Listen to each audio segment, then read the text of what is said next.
Bom dia a todos. Já aproveitei e peguei outro microfone, que aquele ali não está funcionando direito, né?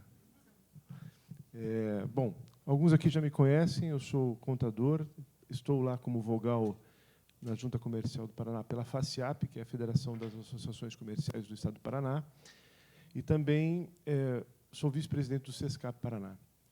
Então, e a minha formação dos escritórios de contabilidade, por onde trabalhei, e hoje como proprietário, não tão ligado mais à área de legalização, mais à área de gestão do escritório, sempre foi nessa área de legalização de empresas.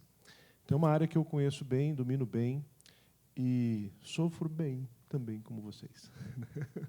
Porque, de fato, nos últimos 2 anos, se a gente for mais exato, nos últimos 5 anos foi uma transformação completa, porque nós iniciamos a digitalização do processo de legalização de empresas há 5 anos atrás, né?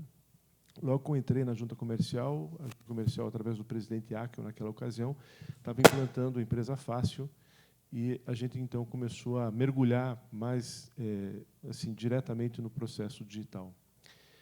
E, para nós, é uma grande transformação, né? Porque a gente sai da zona de conforto. A gente estava habituado a mexer com processos físicos, né? Estava habituado a mexer com requerimentos, com taxas, tudo impresso, levava nos órgãos públicos. Parecia algo que era fácil para nós dominávamos isso, né? Era fácil para nós. Mas a transformação ela é necessária, é precisa, né? E hoje ela facilita bastante o nosso dia a dia. A gente pode comparar o que nós estamos vivendo na Junta Comercial com o que aconteceu com o imposto de renda. Lembra das declarações de imposto de renda? Elas eram físicas, eram formulários, eram preenchidas. Depois a gente mudou para disquete, e depois a gente ia entregar na junta, aliás, desculpa, entregar na Caixa Econômica esses disquetes, e hoje é extremamente cômodo nós fazermos declarações de imposto de renda. E se eu perguntar para alguém aqui se alguém quer voltar a fazer em formulário, eu vou ter um redondo não, não é verdade? Porque realmente facilita muito a digitalização. Então, se facilita a digitalização, melhor para nós, né? E a Junta Comercial não poderia ficar de fora disso. Deixa eu colocar para vocês aqui a apresentação, achei que já estava na tela ali.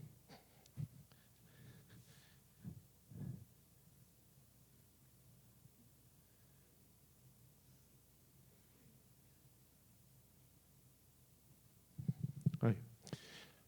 Registro digital. Hoje a gente vai falar explicitamente mais sobre o registro digital, que é o uso de certificação digital nos processos, e depois vamos falar também sobre o deferimento automático, que é uma modalidade nova de registro de empresa. Logicamente, eu vou falar aqui a parte teórica, a parte da legislação, e depois a Marília, na sequência, vai usar lá o sistema Empresa Fácil para mostrar como isso funciona no sistema Empresa Fácil. Registro digital, porque tudo está se tornando digital. Até a contabilidade está se tornando digital, não é verdade? A gente tem aí uma sombra nos escritórios de contabilidade dizendo para nós que nós temos que nos tornar digitais. E é bom que seja mesmo, porque senão a gente vai ficar para trás, né?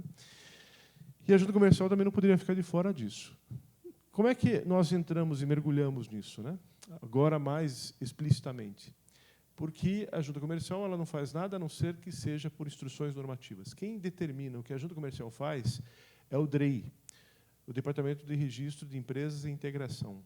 É um órgão ligado hoje ao Ministério da Economia. É ele que rege as normas da Junta. Então, tecnicamente, não é a Junta Comercial que muda a forma de legalizar a empresa. Longe disso. Quem muda é o DREI. E o DREI editou agora, em 9 de 2018, digo agora, porque faz recente, 1 ano e pouquinho, né? A instrução DREI número 52, e olha como é que ela começa. Deixa eu ver se aqui tem isso.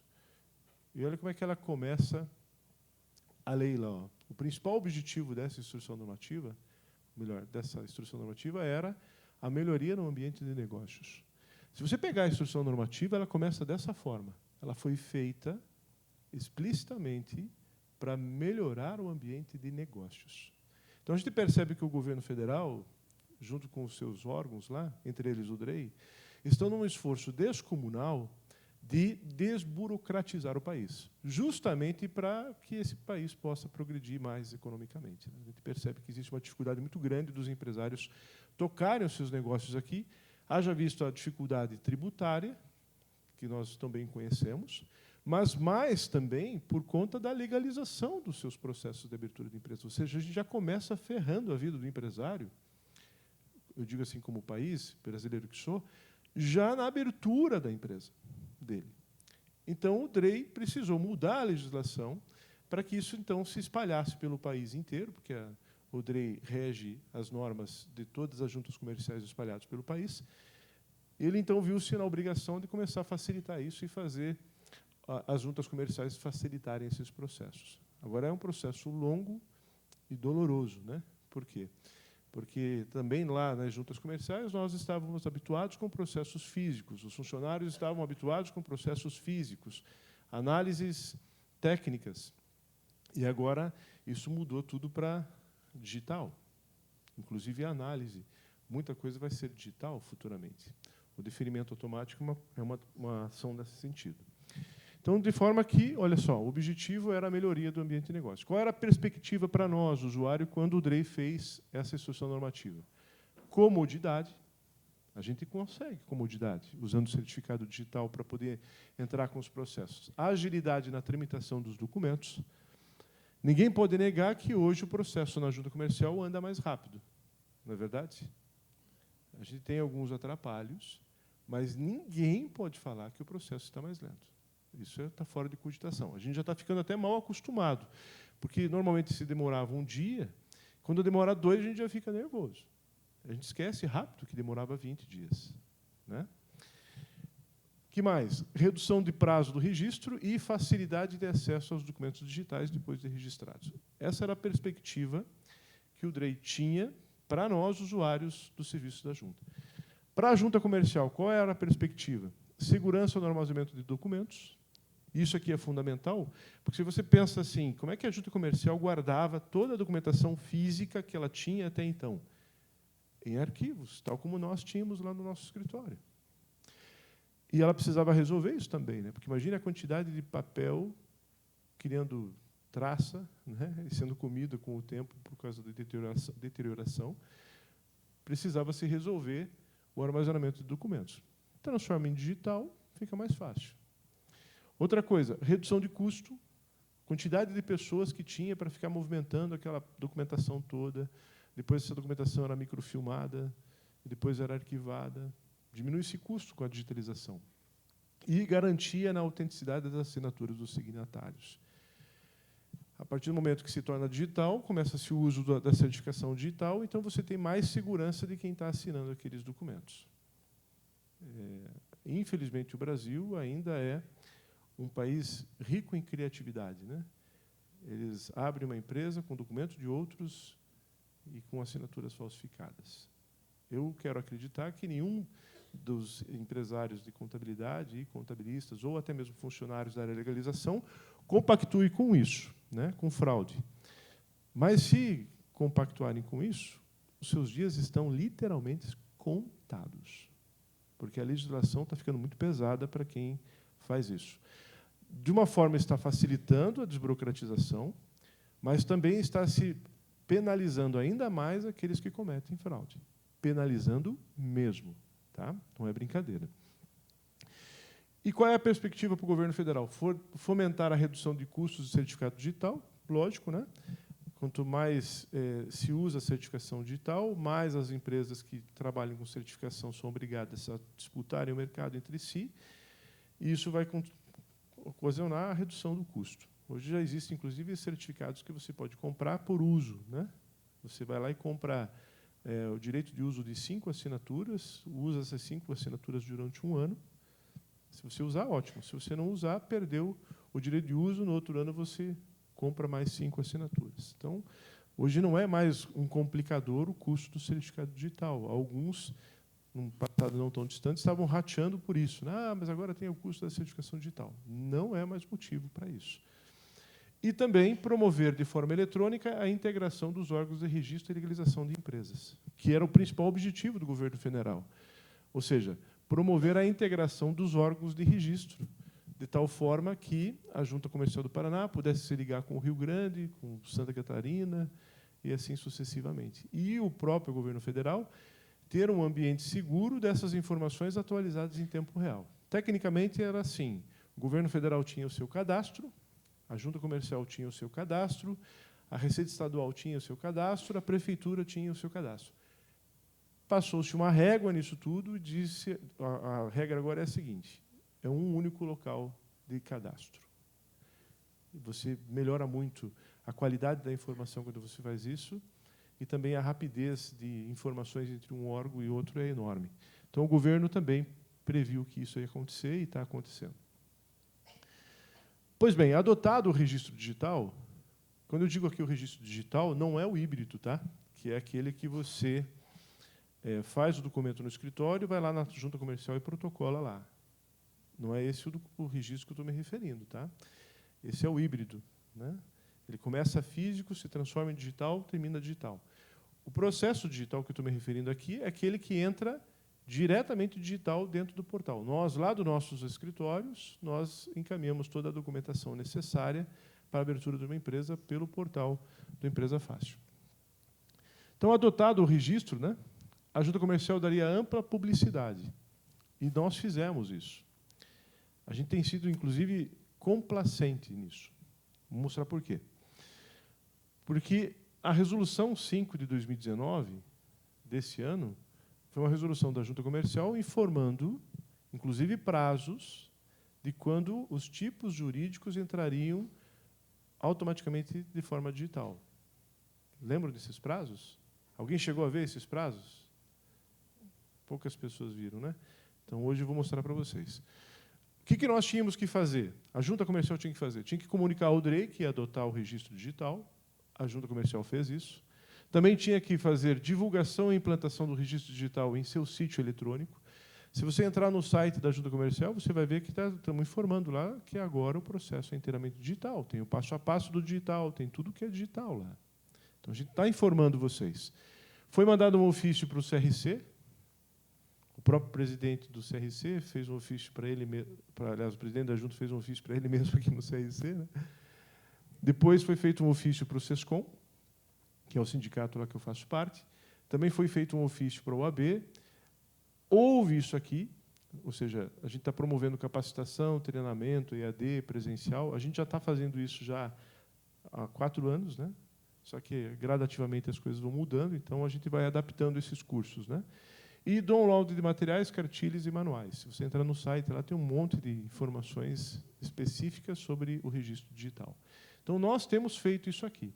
Essa portaria 5 de 2019 dizia isso aqui, ó, que a data da implantação para empresário individual, ou seja, a partir do dia 17 de junho passado, não se entraria mais nenhum processo de empresário individual que não fosse assinado por certificado digital.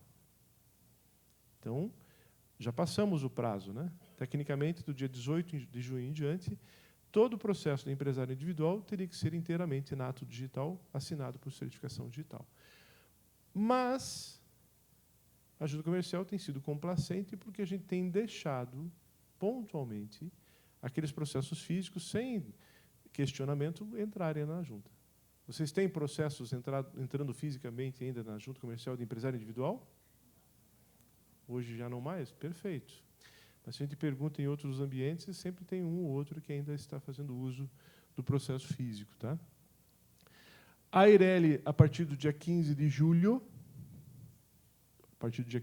já não entraria mais nenhuma, e as sociedades limitadas, incluindo a Unipessoal aqui, né, 12 de agosto de 2019. Então, todos os processos de individual Eireli e limitada já deveriam estar entrando de forma nato digital na junta, ou seja, do início ao final ele seria registrado de forma digital.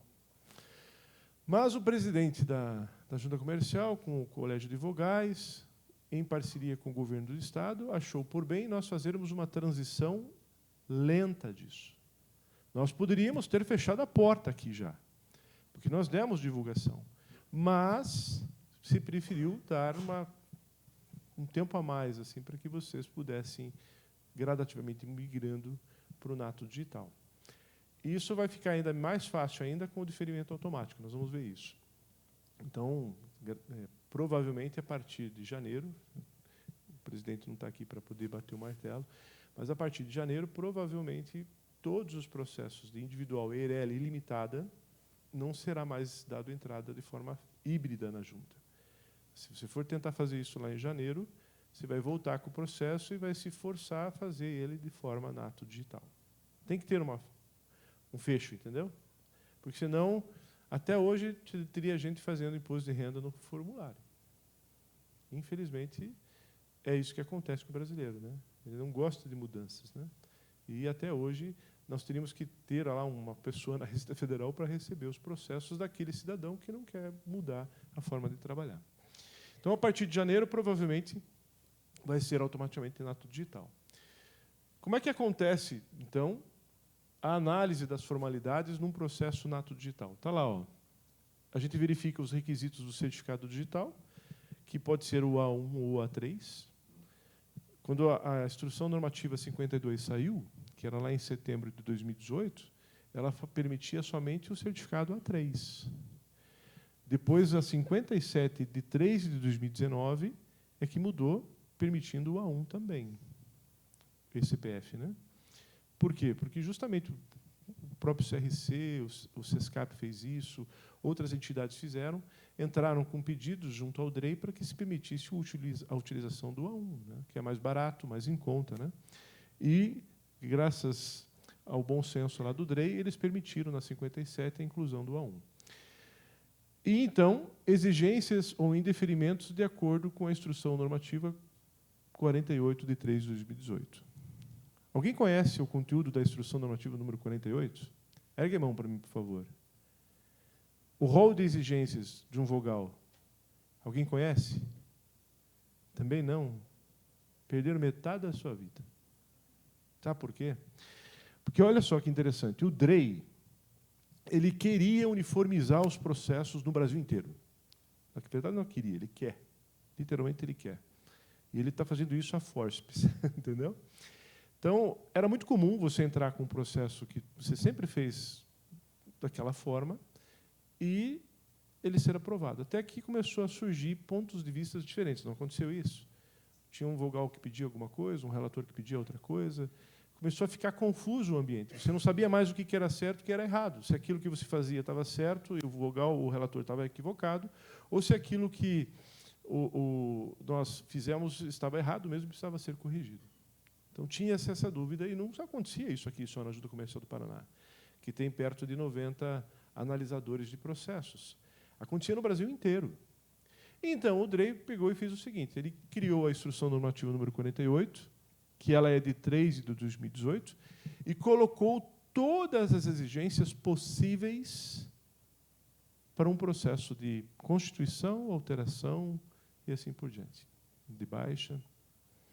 Então, se você pegar essa Instrução número 48, lá o anexo dela, que fala das exigências que um vogal pode fazer, você vai bater o olho ali e vai evitar de fazer aquelas exigências ali, o teu processo vai passar. Porque, fora aquilo, o vogal, o relator, não tem autonomia para fazer outra exigência, a não ser que ele fundamente. E essa Instrução Normativa número 48 fala o seguinte, que se caso tivesse alguma exigência diferente do que tem lá nessa Instrução Normativa, o vogal deveria, o relator deveria formalizar isso para o presidente da Junta, o presidente da Junta formalizaria isso para o DREI, e eles iriam ver se incluiriam aquilo ou não incluiriam. Entenderam? Ou seja, nós não temos autonomia mais de fazer uma exigência que não seja fora da Instrução DREI 48.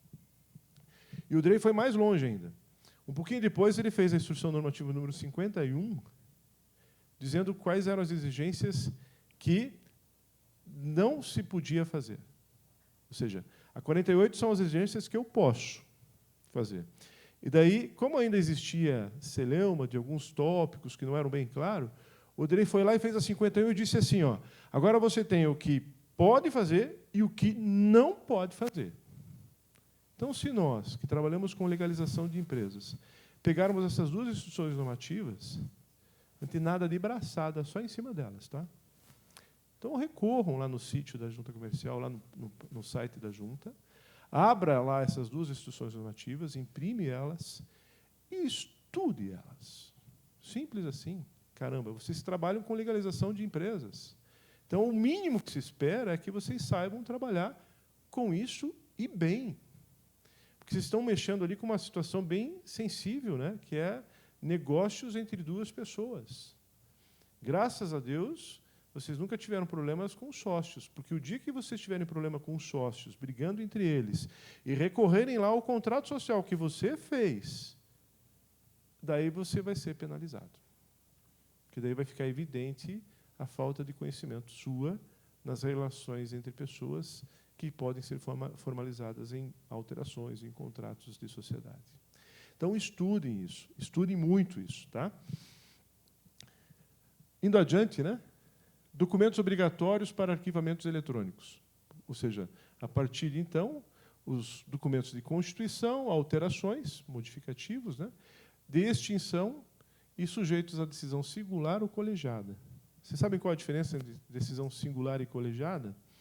Ou seja, todos os processos são analisados por um colégio de vogais, ou decisões singulares ou decisões colegiadas. Decisões singulares, um vogal apenas, ou um relator tem autonomia para deferir ou indeferir, ou colocar alguma exigência no seu processo. Ou, então, decisões colegiadas, que são processos de sociedade anônima e de outras naturezas, né, que precisam ser analisados por um conjunto de vogais, normalmente 3.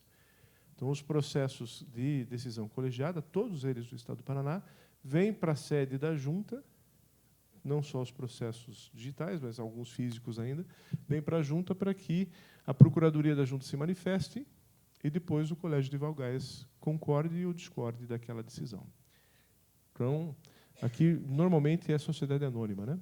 E aqui são os processos de EIRELI, empresário individual, limitada, e aí por diante. Que mais documentos podem ser registrados de forma eletrônica?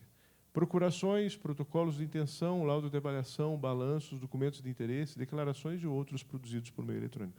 Então, todos os documentos hoje que são produzidos de forma física, né, que nós mandávamos para registro na Junta, na sua grande maioria, 99%, eles já podem entrar de forma eletrônica. Salvo alguns processos pontuais que, por alguma incompatibilidade do sistema, o sistema está passando por transformação toda hora, ainda não é possível entrar. Mas, até o início do ano, provavelmente, todas essas pendências vão ser sanadas e a gente vai ter que se obrigar, então, a entrar com o processo eletrônico. A Instrução Normativa número 352 ainda falava o seguinte sobre a assinatura digital. Todas as pessoas citadas no ato devem assinar digitalmente. Então, vamos pensar assim, ó, você faz um contrato social com 2 sócios e 2 testemunhas. Quem assina com o certificado digital? As 4 pessoas. Porque a lei lá é bem clara, a Instrução Normativa é bem clara. Todas as pessoas citadas no ato devem assinar digitalmente. Então, se você cita lá que uma empresa é representada por 2 administradores, vamos supor que seja uma empresa que é sócia de uma outra empresa, e essa empresa, no preâmbulo, é representada por 2 administradores. Os 2 vão precisar assinar. Ok? Testemunhas, não é obrigatório, mas se colocar, tem que assinar por certificado digital também.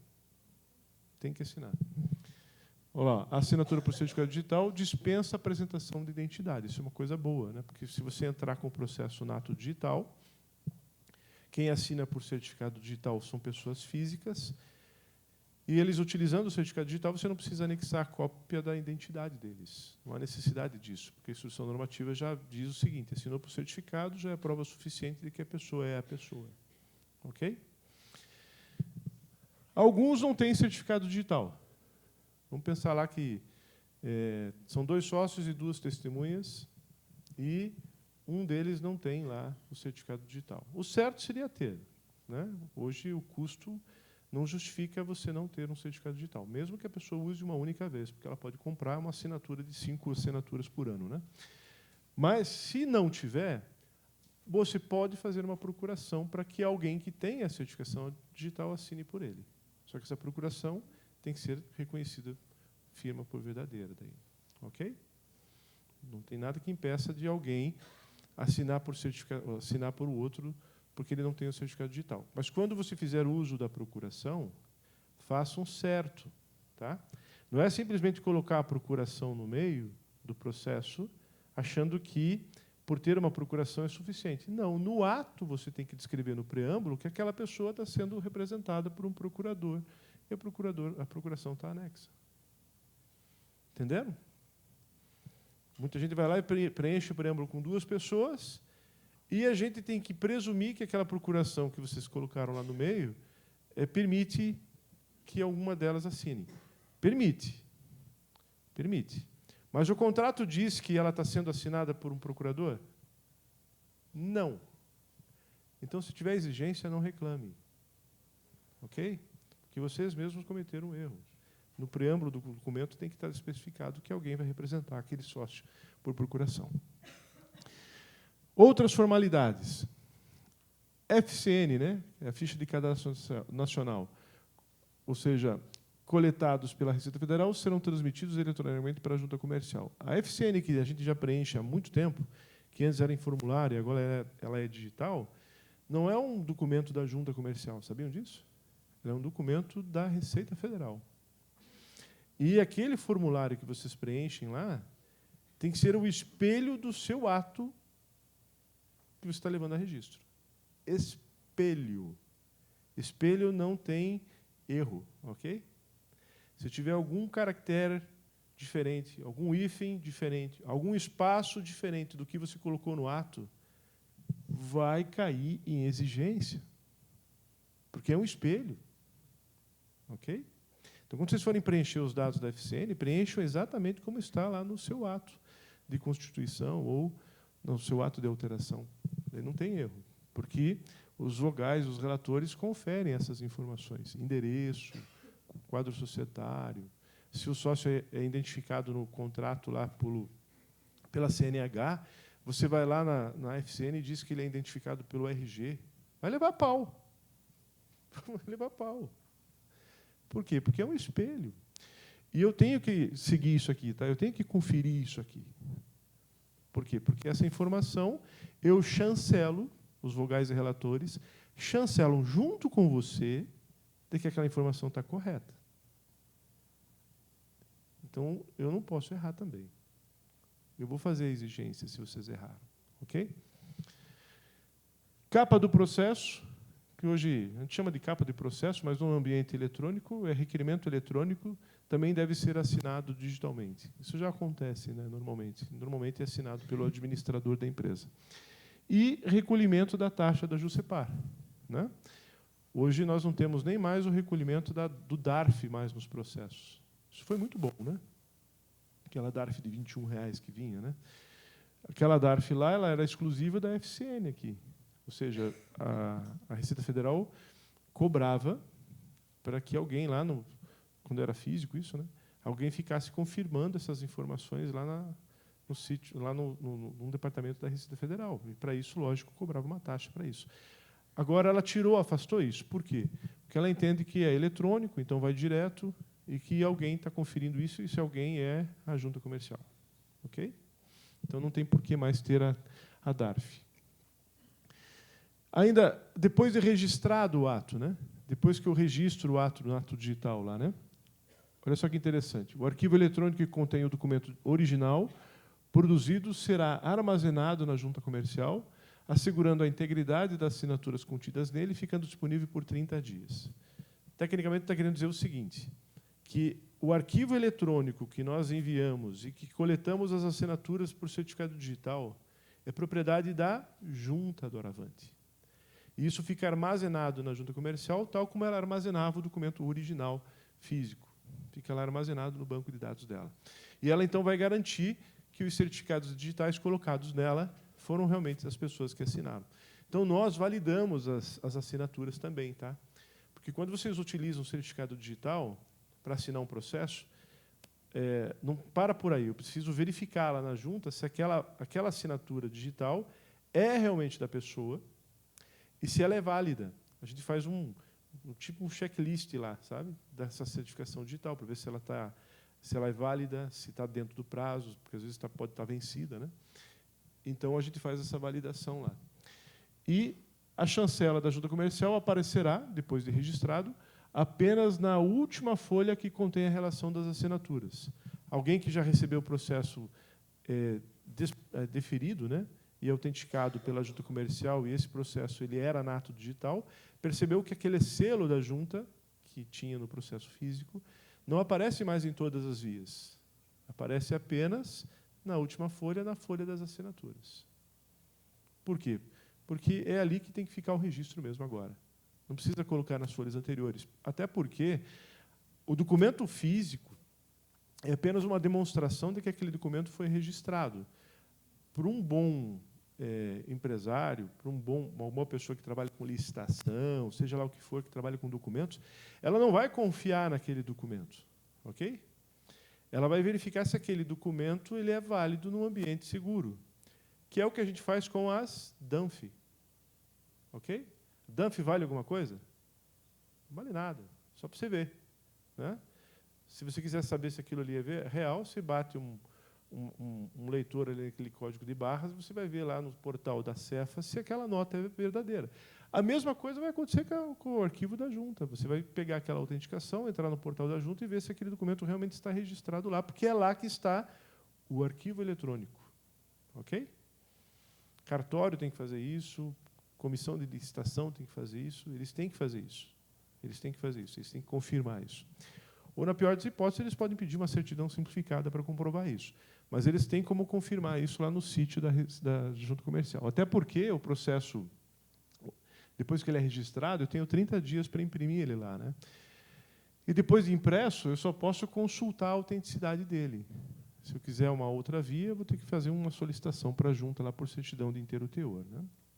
A Jusepar disponibilizará pela internet meio de verificação da autenticidade do documento arquivado. Isso já está disponível lá.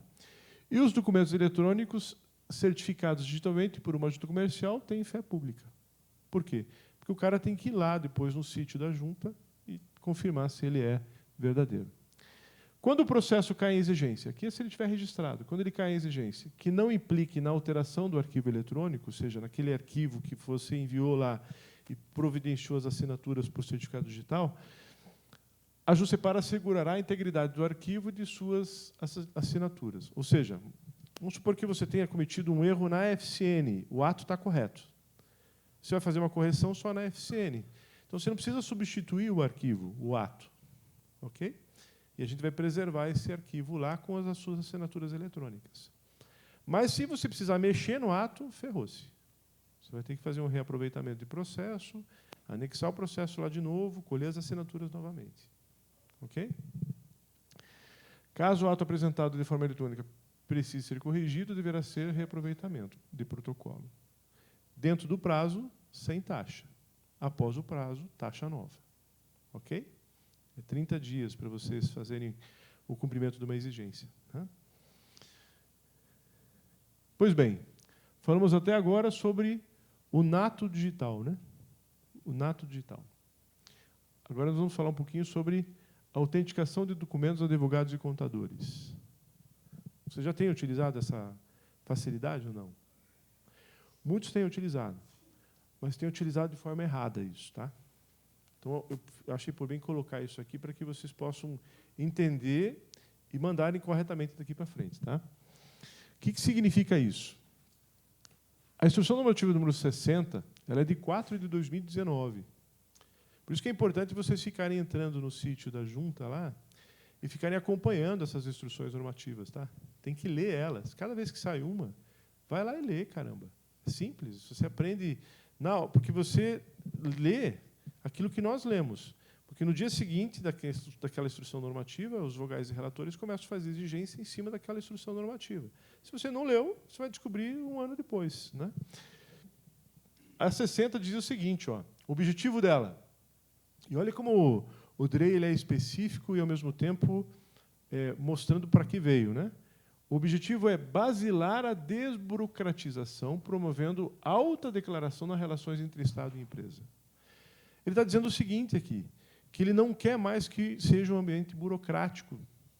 Ele não quer mais que tenha atrito entre o Estado e o empresário. Nada mais do que justo, que, afinal de contas, é o empresário que paga a conta disso tudo, né?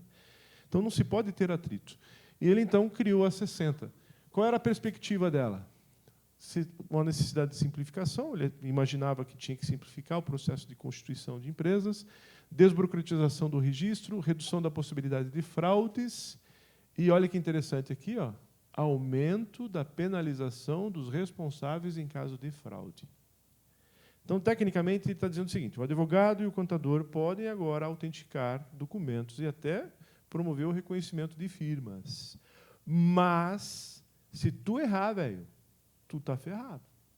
Se você disse que esse documento é original e for descoberto depois que não era, tu está ferrado. E eu digo isso porque tenho visto alguns colegas se lascarem. Então, não cometam o erro de acharem que você pode fazer isso para alguém. Não cometam esse erro. Tenho certeza que a pessoa que está assinando ali é ela mesma. Se você não conhece, para tirar o teu, faz ela fazer o certificado digital. Tá? Ou, na pior das hipóteses, se não entrar na ato digital, você está fazendo físico ainda, manda reconhecer por verdadeira. Não coloque a mão naquilo que você não conhece. As penas estão sendo cada vez mais duras. Tá? Então, por quê? Porque a instrução normativa está lá, né? Declaração, autodeclaração, é o princípio de boa-fé. É mais ou menos assim, o Estado vai acreditar que você, contador, empresário, está tendo boa-fé de que aquela pessoa é ela mesma. Ok? Ele vai aceitar isso. Mas se ele descobrir que você fraudou, não queira saber. Tome muito cuidado com isso. Então, advogados e contadores poderão declarar a autenticidade de cópia de documentos apresentados mediante declaração de autenticidade. Tem uma forma de fazer isso, tá? Está lá na Instrução Normativa 4 de 2019. O pessoal não lê e começa a fazer do jeito que acha que é. Não é, tá? Diz assim, ó: considera-se advogado e contador a parte interessada que em assinar o requerimento levado a registro. Ou seja, da parte interessada de quem assinar o requerimento levado a registro. Então, tecnicamente, aqui, é o contador ou o advogado, não é o funcionário do escritório. Tá? Tem que ser um advogado ou um contador, ou um técnico de contabilidade. Declaração de autenticidade poderá ser em documento separado. Veja que tem que ter uma declaração. E diz aqui que poderá ser em documento separado, com especificação e quantidade de folha, declarado como autêntico, modelo DREI. Eu vou mostrar para vocês o modelo na próxima tela. Ou nas próprias folhas do documento. Mas você tem que fazer uma declaração de autenticidade também no documento. E está lá, ó, juntamente com a declaração de autenticidade, deverá ser apresentada a cópia simples da carteira do profissional. Se você seguir isso, não tem erro. E aqui está o modelo, ó, que está lá naquela instrução normativa. Está lá, a declaração de autenticidade, modelo conforme anexo. Eu, fulano e tal, com inscrição ativa na OAB, no CRC, número tal, expedição, CPF, declaro sobre as penas da lei penal e sem prejuízo das sanções administrativas e cíveis. Você tem que escrever isso aqui, cara. Não adianta você simplesmente escrever assim, eu reconheço, eu autentico. Tem que escrever isso. Ok? Está na instrução normativa isso. Se você escrever isso, não tem erro. Quando vocês não escrevem, leva um pau e daí diz que a junta não aceita o reconhecimento do contador ou do advogado, não é isso? Se você seguir isso aqui, não tem erro, porque a gente vê isso aqui. Documentos apresentados, você relaciona os documentos, assinatura, data, assinatura e a cópia do documento do cidadão que fez isso. Você entendeu por que agora você assume a responsabilidade? Porque você está assumindo que a pessoa é a quem ela diz que é. Entendeu? Então, não cometa um erro se você não conhece o cliente. Tá? Registro digital. Deferimento automático agora, que é uma novidade. Alguém já fez uso do deferimento automático? Aqui? Uma pessoa? 2 pessoas. Perfeito. Um deles é o meu escritório, beleza. Ainda bem, né? Senão causa de ferreiro, espelho de pau, né? Não. Mas, de fato, a ideia é que facilite bastante o registro da empresa. O objetivo, o deferimento automático nada mais é do que o seguinte, tá? Se você seguir, vou resumir, mas a gente vai entrar em detalhes aqui. Se você seguir o modelo que o DREI estabeleceu, o deferimento vai ser automático. No que você terminar de inserir as informações ali, você já tem a empresa constituída com o CNPJ e, na sequência, se a prefeitura e os demais órgãos foram tão rápidos quanto a junta e a Receita, vai sair tudo na hora. tudo na hora. É o sonho de qualquer empresário. Vou abrir um negócio, 1 hora depois está aberto. Ok? Funciona assim nos países desenvolvidos. O país Brasil está querendo se desenvolver, né? Então, para se desenvolver, ele tem que chegar ao nível dos países desenvolvidos. Então, a ideia é que funcione dessa forma. A instrução normativa que estabeleceu isso, ela é recentíssima, ó, é a 62 de 5 de 2019. E ela, na verdade, está regulamentando a medida provisória do Bolsonaro, lá, né, que era a 876, do deferimento automático. Lembram dessa medida provisória, né? Os tipos jurídicos que podem ser contemplados com o deferimento automático: empresário individual, EIRELI e sociedade limitada. Ok? Então, se você tem lá uma... que é praticamente 95% das empresas, né? Se você tem esses tipos jurídicos, vai constituir uma empresa ou fazer alguma alteração de empresa, nesse sentido, você pode fazer uso do deferimento automático. Agora, no início, é só constituição, mas, na sequência, vão ter alterações também. Condições. Quais são as condições? Isso que está lá na instrução normativa do DREI, tá? Tenham concluídas e deferidas a consulta prévia de nome e de localização. Ok? Você vai entrar lá no portal do Empresa Fácil, vai fazer a consulta de nome e também a consulta de localização. Tendo isso deferido, você dá sequência, né? Cujo instrumento que contém apenas cláusulas padronizadas. Vou mostrar para vocês esses documentos, como é que são ali, tá? Tem até o modelo dessas cláusulas padronizadas. Poderá ainda conter cláusulas opcionais padronizadas. O DREI foi muito interessante, assim, a atitude dele foi muito legal, porque ele fez o seguinte: eu vou te dar aqui um modelo de contrato social, ou de requerimento de empresário individual, ou de EIRELI, mas eu não vou te dar um requerimento, assim, ou um ato constitutivo, ou um contrato social, peladaço, entendeu? Que são as cláusulas obrigatórias. Eu vou te proporcionar, inclusive, a possibilidade de você colocar cláusulas opcionais. E ele desenhou as cláusulas que você pode colocar. Você fazendo uso daquelas cláusulas, que atende 95% das empresas também, você vai estar fazendo um contrato joinha, legalzinho, e você não vai esquentar a cabeça. Então, quanto antes nós mudarmos para o deferimento automático, melhor é. Tem muitos empresários e contadores e também advogados que já estão fazendo uso da seguinte forma: eu tenho pressa, então eu vou lá, faço o deferimento automático, já tenho lá os documentos necessários, e depois eu promovo uma reunião com o meu cliente, com ele e com o sócio dele, e vou desenhar um pouco melhor as cláusulas, depois eu promovo uma alteração de cláusulas por mais tempo. Mas, se eu quiser abrir rápido, a ideia é você usar o deferimento automático. Tá? E ainda apresente, isso é possível, tá? De forma física, híbrido, ou digital, os documentos obrigatórios. Aqui eu disse híbrida, porque você pode levar esse processo lá na junta para ser digitalizado ainda. Ok? Então, você pode levar um processo físico lá com um documento com cláusulas padronizadas. Só que no requerimento, não sei se vocês já viram o requerimento, a Marília acho que vai mostrar de tarde daqui a pouco, você vai ver que tem um campo específico dizendo que você declara, sob as penas da lei, que aquele contrato que você anexou ali, ele está de acordo com as cláusulas padronizadas do DREI. Justamente para você assumir a responsabilidade do que você está colocando lá. Tá? Pois bem, vamos adiante. Exceção de deferimento automático. Quem não pode entrar nessa modalidade ainda? Tá? Transformação de tipo jurídico. Não dá para fazer ainda automaticamente. Cisão, fusão e conversão de sociedade simples para limitada, EIRELI ou individual. E integralização de capital com cotas de outra sociedade. Então, se você tiver alguma dessas circunstâncias aqui, ó, você não pode fazer uso do deferimento automático. Pelo menos por enquanto. O sistema não está adaptado para isso. Tá? Pode ser que daqui a um tempo... E as coisas têm sido muito rápidas, né? Veja que 5 de 2019, pode ser que daqui um ano a gente já tenha isso aqui incluso lá. Né? Obrigatoriedade de ser digital. Processos que contenham pessoa incapaz ou representada. Aqui, quando eu digo obrigatoriedade, é nato digital, tá? Não é deferimento automático. É que a lei aqui ela fez uma... Ela colocou isso aqui, não entendi por que ela colocou essa exigência legal. Mas ele está se referindo ao processo nato digital, além do deferimento automático.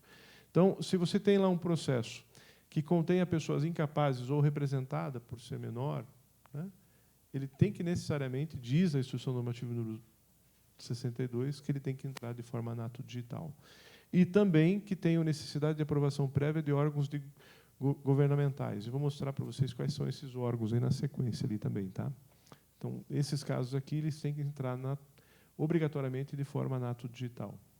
E, se fizer uso do deferimento automático, também, né? Pois bem, vamos ver se eu consigo abrir para vocês aqui, para vocês entenderem. Isso aqui está ali linkado, são o que tem lá na instrução normativa, tá?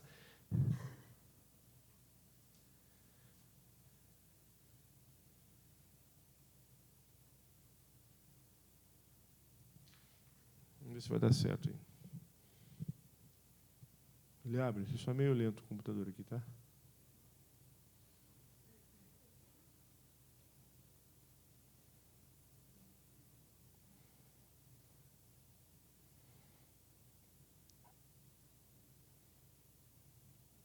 Se eu consigo melhorar a imagem para vocês enxergarem, principalmente quem está no fundo lá.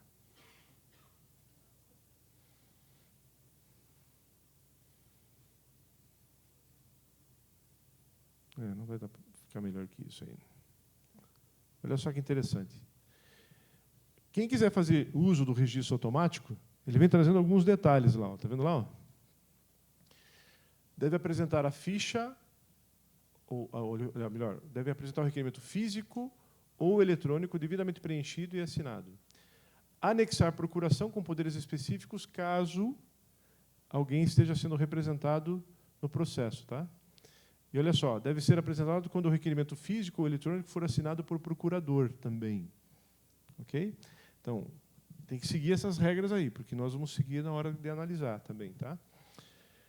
Apresentar o instrumento original padronizado, ou seja, você tem que pegar lá aquilo que está disponível para você na instrução normativa e transformar isso num padronizado, ou então entrar diretamente lá no sítio da Junta Comercial, preencher FCN e gerar o contrato dentro do sistema Empresa Fácil. Marília vai mostrar isso para vocês também. Se tiver porte, não precisa visto do advogado. Se tiver sem porte, daí, lógico, vai ter que ter o visto do advogado. Apor assinatura no instrumento e rubricar demais folhas quando não assinado de forma eletrônica. Isso ainda está ocorrendo, né? Então, até dezembro, provavelmente isso aqui ainda vai acontecer. Anexar cópia do documento de identidade dos administradores quando também não é assinado de forma eletrônica, né? Dando sequência lá, olha só que interessante. A certificação digital, ela supre a exigência da apresentação de prova de identidade nos casos exigidos pela legislação. Então, se você assina por certificado digital, você não precisa mais levar cópia dos documentos daqueles que estão no preâmbulo do documento, tá? Anexar certidão de registro civil, mas aqui está a nota, né? A prova de emancipação do menor deverá ser comprovada exclusivamente mediante a apresentação do certificado de registro civil. Então, você vai ter que mostrar para eles a certidão de nascimento com a anotação de que ele é emancipado, se ele for emancipado. Então, você vai ter que anexar esse documento lá, se ele for emancipado. E, logicamente, se você for anexar uma cópia, fazer a declaração de autenticidade de que aquele documento ele é autêntico. Ou então mandar já autenticado, né? Depois tem algumas situações muito pontuais ali de imigrante, também sobre estrangeiro, tá vendo? Ó, isso aqui vocês têm que ler depois com calma, tá? Para vocês poderem fazer uso do processo de deferimento automático. Uma outra coisa interessante aqui é o seguinte, ó. Integralização com bens do sócio casado. Tá vendo que eu ressaltei lá, ó? Salvo no regime de separação absoluta. Então, é obrigatório você fazer isso, tá?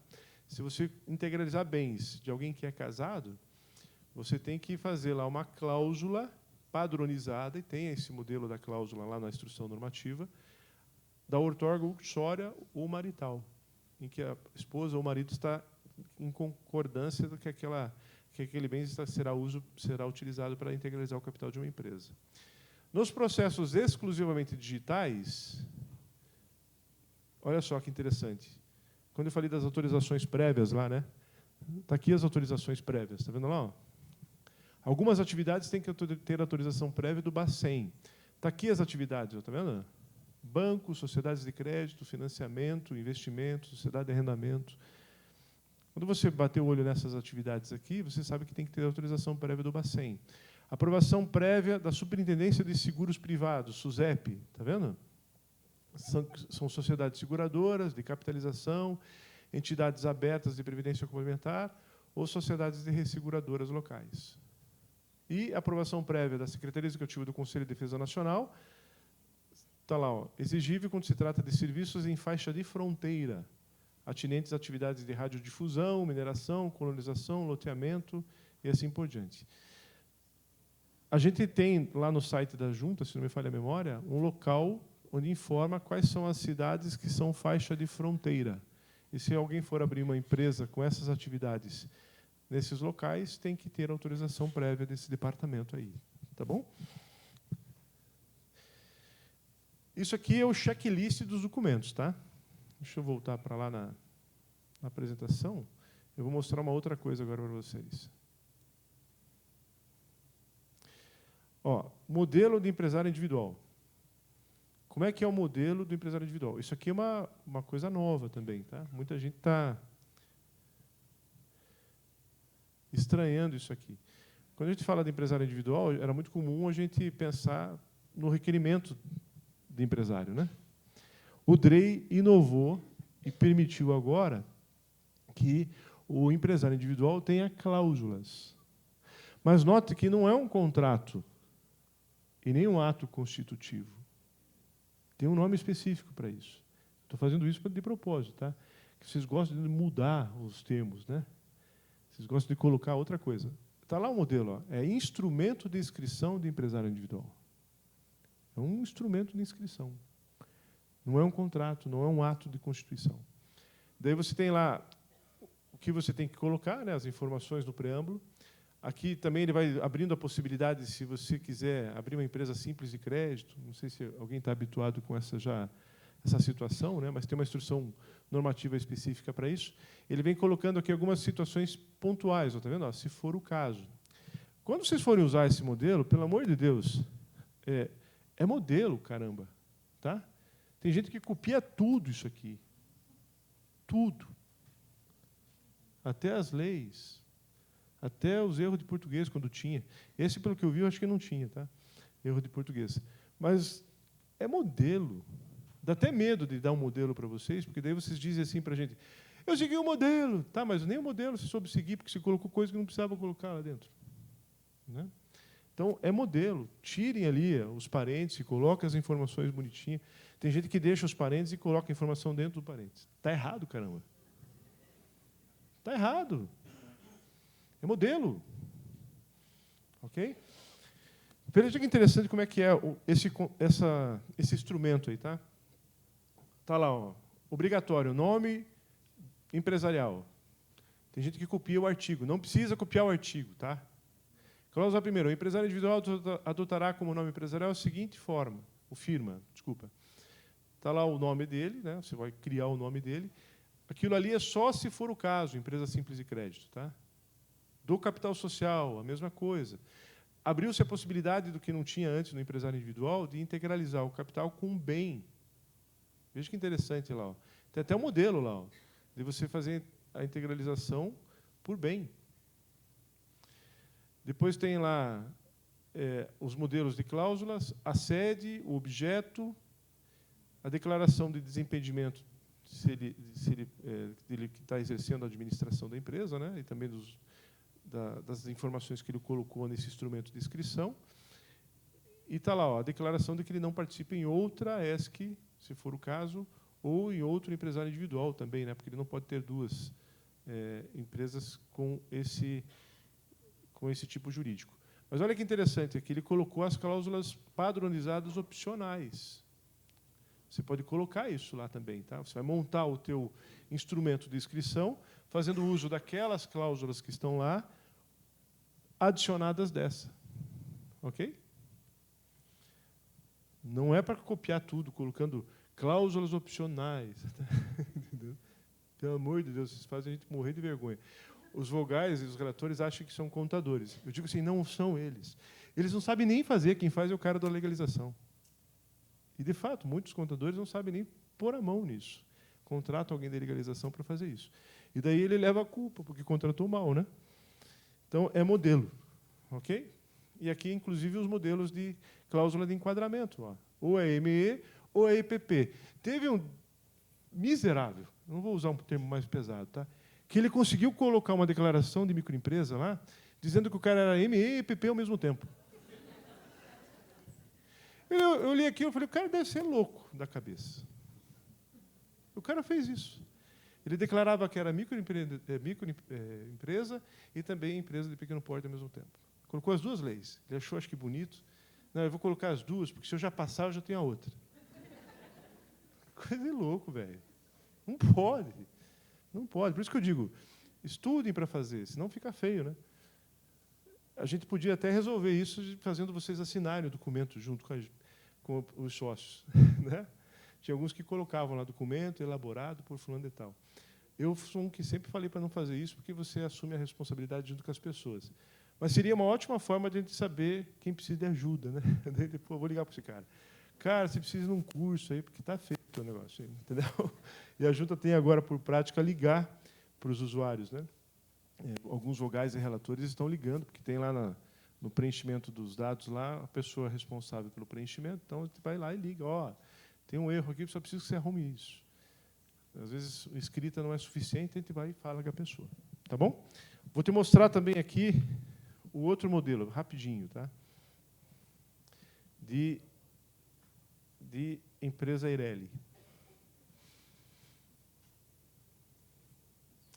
Mesmo estilo, tá? Está lá na instrução normativa, é o anexo 3 dela. Está vendo lá? Ó, ato constitutivo de Eireli. Veja que já não é mais um instrumento de inscrição, está vendo? É um ato de constituição de Eireli. Use os termos corretos, né? Daí aqui vem trazendo também os modelos de cláusulas, tal. Lá no final, que é o que importa, o que tem que ter, o que não tem que ter, está tudo aqui especificado, tá? Mas é modelo, tá? Não deixem os espaços aí com risquinho, tá? Preencham eles. Tem gente que esquece e não preenche. O incrível que pareça, não preenche. É impressionante. Acho que ele pensa que vai colocar caneta depois de feito o documento. Daí, no final, aqui, ó, também tem as cláusulas padronizadas opcionais. Ok? São as que podem ter nesse tipo jurídico, que é a Eireli.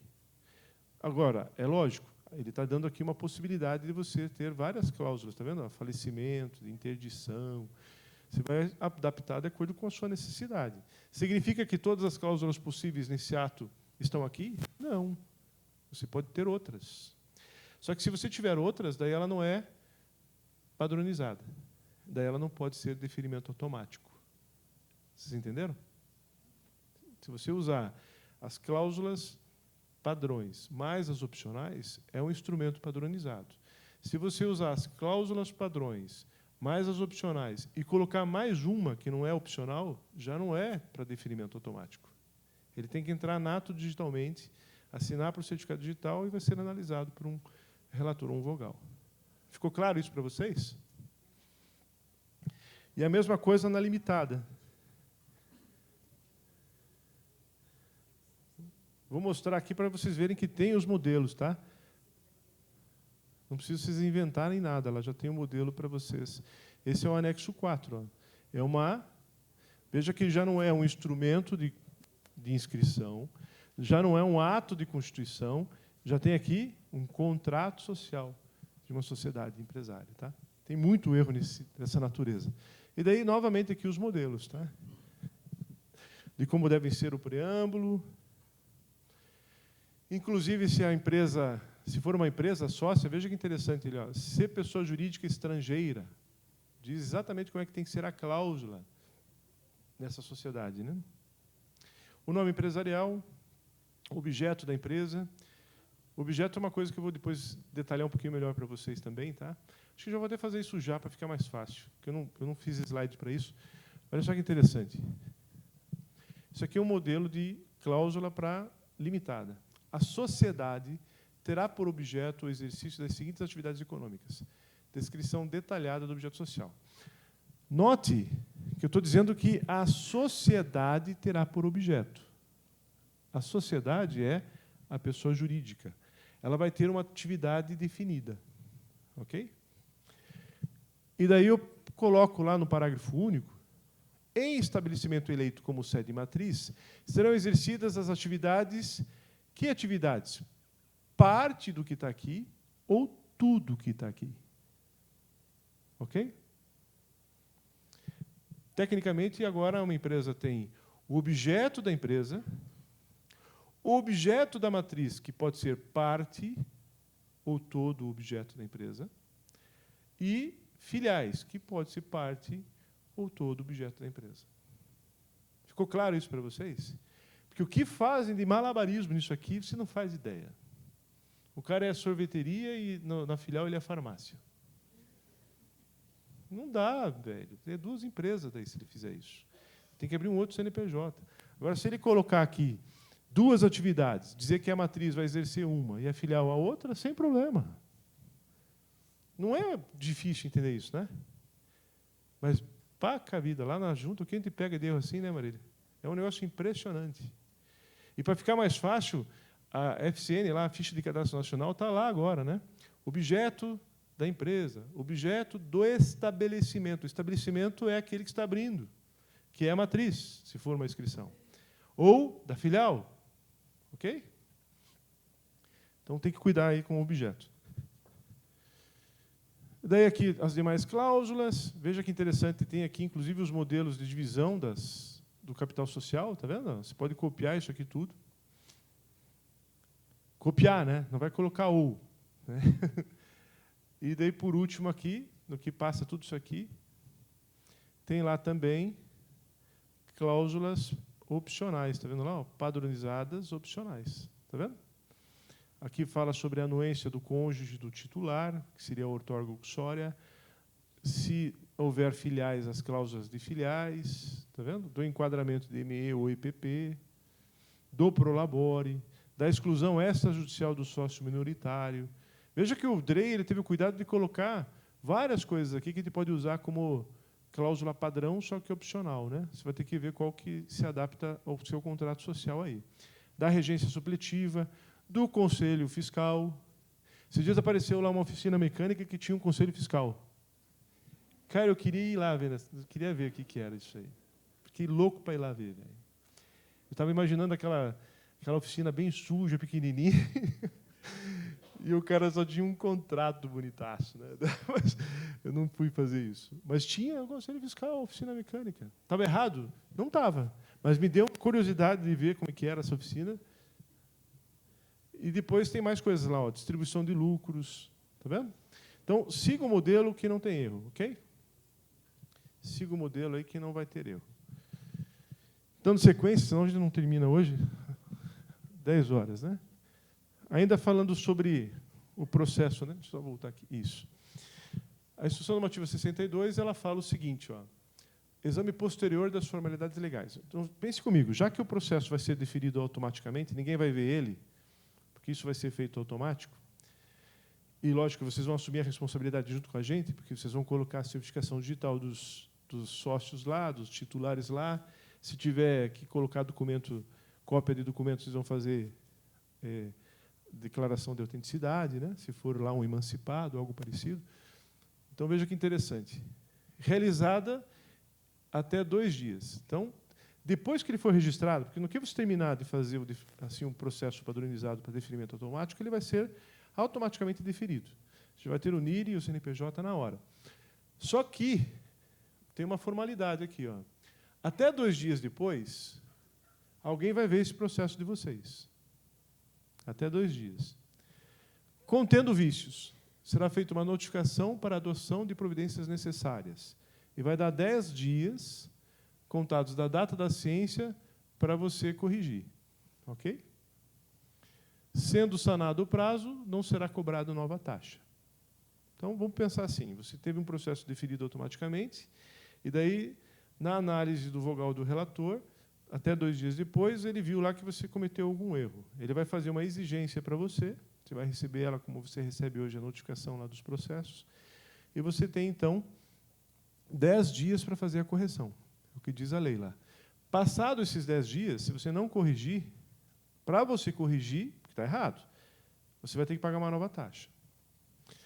Após a manifestação do usuário, tá?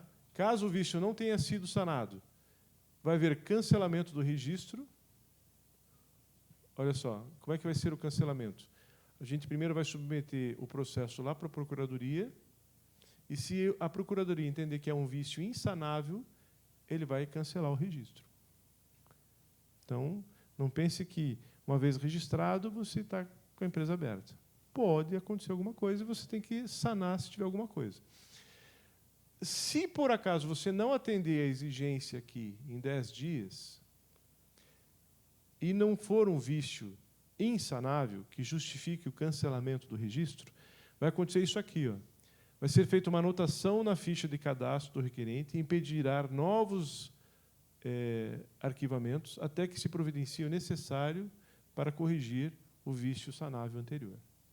Então, se você não atender aqui em 10 dias e não for um erro insanável, então você vai ter uma anotação na ficha tua de registro. Quando você for fazer uma nova alteração contratual ou pedir uma certidão, vai ter essa anotação lá, que tem alguma coisinha para você arrumar. E daí, lógico, para você arrumar, você vai ter que pagar a taxa. Primeiro corrigir isso, para depois dar sequência no ato. Ficou bem claro isso? Porque é assim que vai funcionar, tá? Em caso de dúvidas, você pode consultar o link lá na página da Junta. Não está na internet aquele computador. Aqui você pode clicar nesse link que tem lá na Junta Comercial. Aliás, lá na Junta tem uma área lá que fala sobre o deferimento automático.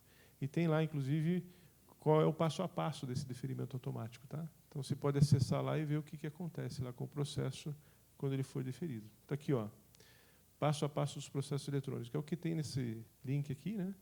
Eu coloquei aqui a tela, está lá na página da Junta. Passo a passo dos processos eletrônicos. Empresário individual, abertura com consulta prévia e sem consulta prévia e baixa. Tem tudo lá, está vendo? Para Eireli, a mesma coisa. Para limitada, a mesma coisa. Ok? Na dúvida, esse material vai ficar disponível para vocês, mas, na dúvida, tem as instruções normativas que eu citei e também tem lá o passo a passo no sítio da Junta Comercial. Registro digital, deferimento pela Junta Comercial da sede. Isso aqui é uma outra coisa nova, que o que está possibilitando isso é justamente as inovações que o DREI está proporcionando, né, que é que todas as juntas comerciais estejam interligadas uma com a outra, porque usam a mesma base da Receita Federal de informações. Ok? Então, agora, é possível você fazer uma abertura, uma alteração, uma transferência ou uma extinção de filial em outra unidade da federação, ou seja, em outro estado, promovendo isso apenas aqui na Junta Comercial do Paraná, se a sede da empresa for aqui. Vocês entenderam isso ou não? Eu tenho uma empresa estabelecida, criada aqui em Curitiba, mas ela tem filial em Santa Catarina. Se eu quiser alterar alguma coisa da filial lá em Santa Catarina, o que nós tínhamos que fazer até pouco tempo? Nós tínhamos que ir lá em Santa Catarina, registrar aqui e depois fazer o processo andar lá por Santa Catarina. Não era assim? Agora, você faz somente aqui. Somente na Junta Comercial do Paraná. Alterando aqui, vai acontecer o que eu vou dizer para vocês aqui. Está vendo? Ó? O objetivo dessa instrução normativa, ela é recentíssima, está vendo? Ó? De 8 a 66. Simplificar e uniformizar o registro de empresas mercantis. Alcance da instrução normativa. Abertura, alteração, transferência e extinção de filial em outra unidade da federação ocorrerá exclusivamente por meio da Junta Comercial da sede da empresa. Condições para isso.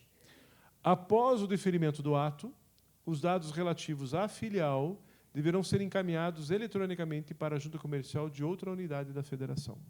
Isso já está acontecendo, tá? A Receita Federal teve aqui, acho que um mês atrás. Lembram desse evento? Alguém teve aqui? Teve algumas pessoas, né? Eles estavam explicando exatamente isso, que agora você vai poder abrir filial tudo por aqui, né? Exatamente isso aqui. O que possibilitou isso foi a instrução normativa número 66, que fez lá com que a Receita Federal adaptasse o seu sistema também para poder que isso acontecesse. Cabe à Junta Comercial, de onde estiver localizada a respectiva filial, apenas a recepção dos dados e o seu armazenamento. E está lá, ó. Tem todo o passo a passo, alteração de nome empresarial. Estou dando só um exemplo, mas a instrução normativa ela é bem completa, lá porque fala de todos os tipos jurídicos. Tá? Se você for fazer uma alteração de uma empresa individual que tenha filial em outro estado, se você for fazer uma alteração de uma EIRELI, de uma filial que está estabelecida em outro estado, ou vai abrir uma filial em outro estado, ou, no caso, uma limitada. Mas, em suma, é isso aqui. Ó. A alteração de nome empresarial da sede entende-se automaticamente a de suas filiais. Ou seja, se eu vou alterar o nome da sede, automaticamente as filiais mudam de nome, tá certo? Se o empresário apresentar conjuntamente os respectivos viabilidades concluídas. Por quê? Porque eu tenho que ver se lá no estado onde eu tenho as filiais, eu não tenho colidência de nome também.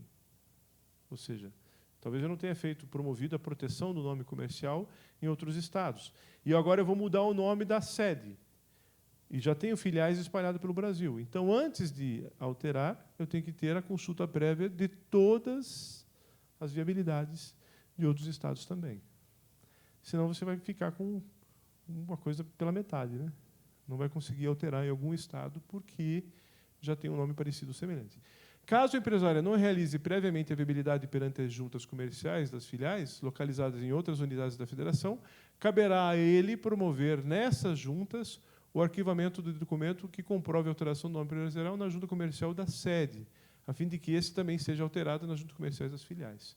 Então, caso você não tenha feito a viabilidade, por algum motivo, talvez a junta lá não possibilitasse, algo assim, né, porque ainda está, como é recente essa instrução normativa, ele está abrindo a possibilidade de você fazer sem a consulta prévia nos outros estados. Só que você vai assumir a responsabilidade depois de levar esse documento para ser registrado em outros estados. Abacaxi, né? É preferível você já fazer a consulta prévia antes. Documentação exigida. Capa do processo, uma via, documento que comprove a alteração do nome empresarial, uma via, e comprovante de pagamento do preço da junta lá, né?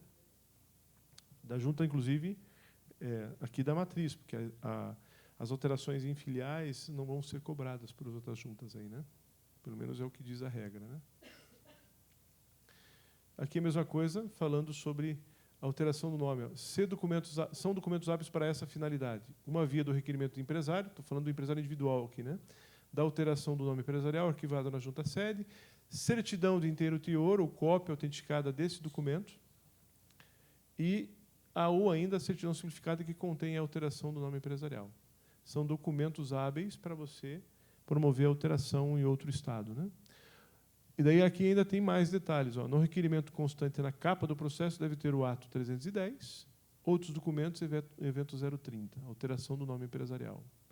Isso para os casos que vão ser tramitados de forma separada, não pelo modo automático ali, né?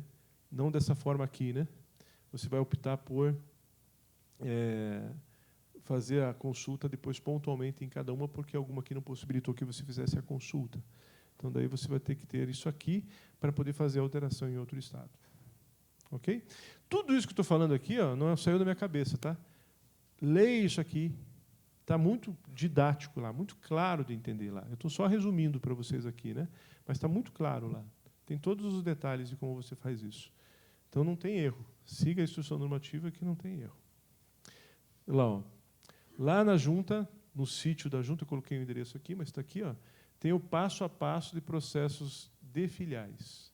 Abertura de filial do Paraná, olha só, abertura da filial no Paraná de matriz de outra UF. Abertura de filial em outra UF de matriz no Paraná. Abertura e alteração de filial, legado, né, que é os casos anteriores. A Marília vai falar isso depois.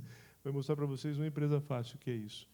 E aqui são as juntas comerciais que estão integradas ao sistema Empresa Fácil, né?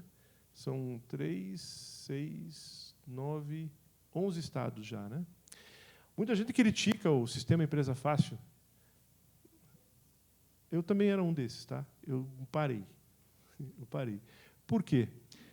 É o melhor deles, porque senão não seria aderido por tanta junta comercial. Simples assim. O do Rio de Janeiro só tem a do Rio. Santa Catarina só tem a de Santa Catarina. Ninguém que se ousou a pegar o de Santa Catarina ainda, entendeu? Ninguém ousou pegar o do Rio de Janeiro ainda. Por que será? Porque o melhor adaptado é ainda uma empresa fácil, né? Então, é o melhor que temos. Podia ser pior. É isso que eu queria dizer para vocês, tá? Podia ser pior. Registro digital, procuração. Eu também coloquei isso aqui para vocês entenderem um pouquinho como é que funcionam as procurações. Tem muita gente errando nisso, tá? Qual é o objetivo da procuração? Ela é utilizada para a representação de pessoas físicas ou jurídicas em atos societários. Requisito: original ou cópia autenticada da procuração, com poderes específicos, e, se for instrumento particular, com firma reconhecida. Você pode fazer uma procuração pública em cartório ou um instrumento particular, só que daí tem que ser com firma reconhecida. Quando o requerimento ou contrato social ou a declaração de que trata o item anterior for assinada por procurador. Ou seja, qualquer ato pode ser assinado por um procurador. Só que daí tem que ter a procuração, entendeu? Muita gente não manda a procuração. Tem que ter a procuração, que pode ser pública ou particular. Se o outorgante for analfabeto, a procuração deverá ser passada por instrumento público. Não adianta mandar uma com a digital lá. Tá? Não adianta. Observação: as procurações poderão, a critério do interessado, apenas instruir o requerimento ou ser arquivadas em processo separado. Isso aqui é muito interessante. Tá? Que eu posso fazer uso de uma procuração, logicamente, apenas num ato. E, nesse ato, eu vou colocar lá no preâmbulo que alguma daquelas pessoas está sendo representada por procuração. E vou anexar no ato e a procuração para registro. Mas é possível que essa pessoa, esse procurador, me represente sempre nessa empresa. Eu vou ter que sempre ficar mandando cópia dessa procuração. Se você não fizer o registro da procuração na junta, sim. O que eu quero dizer com isso? Você pode pegar lá o requerimento eletrônico, preencher com o código de procuração, anexar a procuração e pedir para registrar na junta aquela procuração. O que a junta vai fazer? Ela vai ver ali que um sócio está dando poderes para uma pessoa física. Então, ela vai lá no cadastro da junta e diz que o Gilson Strecher agora ele é representado por uma outra pessoa também. Então, ora o próprio Gilson pode assinar, ou ora o procurador pode assinar, porque a procuração já está lá na junta. Ok? E essa informação ela só vai sair da junta no dia que você protocolar algo diferente lá. Certo? Nesta última hipótese, com o pagamento de preço, lógico, né? Se você for registrar uma procuração lá na junta, tem as taxas para isso. Mas elimina a necessidade de sempre você anexar uma procuração para fazer, ou então não. Mesmo assim, mesmo que a procuração esteja lá na junta, você tem que, no preâmbulo, citar que naquele ato, mesmo que a procuração não esteja indo com o ato, porque você já registrou ela na junta, que o sócio está sendo representado por procuração. Algumas coisas são importantes vocês saberem. O falecimento do outorgante encerra e cancela automaticamente o mandato do procurador. Tem muitas pessoas que estão usando procuração de falecido. E os processos estão sendo desarquivados. Tá? E quando agora vocês estão sendo incluídos no rol lá das pessoas que estão com o princípio de boa-fé, vocês estão incluídos nisso. Tá? Então, se você sabe que alguém morreu e usa uma procuração de alguém que já é morto, muito cuidado, vão se lascar. Tá? Excetua-se o uso de uma procuração o caso em que o processo de registro do ato foi protocolado antes do falecimento do outorgante e dentro de 30 dias subsequentes à formalização do ato societário. É o que diz a legislação sobre a procuração. Tá? Então, a pessoa está para morrer, não morreu ainda, tem uma procuração. Eu vou lá e protocolo uma alteração contratual com uma procuração, porque a pessoa já não está podendo assinar. Ok, se até em 30 dias. Se nesse período a pessoa falecer, depois que você deu entrada, e o processo for analisado em até 30 dias, sem sair da junta, com exigência, ok, está resolvido o teu problema. Você conseguiu fazer uso de uma procuração de uma pessoa que morreu durante o processo. Ok? Procurações de pessoas físicas ou jurídicas residentes e domiciliadas no exterior deverão conter, além do porquê ela foi feita, né? Além disso, essas palavrinhas mágicas aqui, os poderes para receber citação, intimação e ações judiciais relacionadas com a sociedade. Então, se você tem lá alguém que reside fora do país, pode ser até um brasileiro, tá? Ou um estrangeiro, ou uma pessoa jurídica, que reside fora do país. Além da procuração, dando poderes para ele assinar aquele ato, tem que ter lá na procuração que ele tem que ter poderes para receber citação, intimações e ações judiciais. Entende-se por poderes específicos como aqueles expressamente elencados na procuração, os quais poderão ser exercidos pelo outorgado. Eu coloquei um modelo aqui, está vendo? Poderes para constituir empresa, Isso aqui é uma frasezinha mágica que dá poder para qualquer pessoa fazer qualquer coisa na junta comercial. Tá? Poderes para constituir empresa, assinar alterações contratuais de quaisquer espécie, inclusive com transferência de cotas do outorgante e assinar de extrato social. Ele consegue abrir, administrar a empresa, vender as cotas do outorgante e até fechar a empresa por procuração. Se ele morar fora do país, além disso aqui, tem que ter essas palavrinhas aqui também. Ó, os poderes para receber citações e intimações em ações judiciais. Ok?